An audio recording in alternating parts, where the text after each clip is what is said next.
বৃষ্টি প্রায় হব মেঘ একদম ঘনিয়ে এসছে। তাই আমি আজকেই ধনে চারা বুনেছি। এ দেখো ওই টবটা আছে, ওই টবটার মধ্যে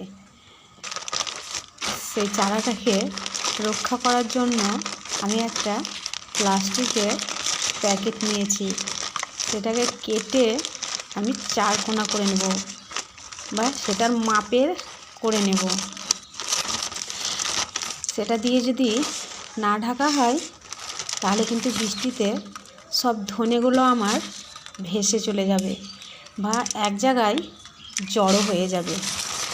ওই জন্য এই প্লাস্টিকটাকে আটকানোর জন্য আমি কয়েকটি কঞ্চি নিয়েছি, যাতে আমি প্যাকেটটা বৃষ্টির জলে বা হাওয়াতে উড়ে না যায়।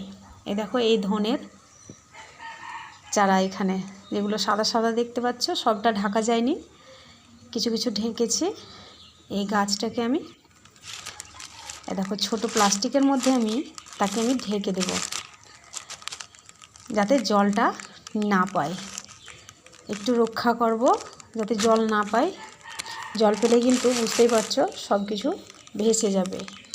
তাই প্যাকেটটাতে ফুটো করে নিয়েছি। সেই কঞ্চিগুলোকে আমি ওই ফুটোর মধ্যে ভরে দেব এবং সেই মাটির মধ্যে গুঁজে দেব। তাহলে কিন্তু আর প্লাস্টিকটা উড়বে না। দেখো কত বৃষ্টি। এখানে একটা আজকে নতুন আমি ফুলের গাছ লাগিয়েছি। এই চারাটা হচ্ছে সফেদা চারা, এটা ড্রাগন, আর এটাকে আমরা লিলি ফুল বলি, তার মধ্যে হলুদও আছে। এটা একটা ফুলের গাছ, এটা গাঁদা ফুলের গাছ, টেবিল ফুল লাগানো।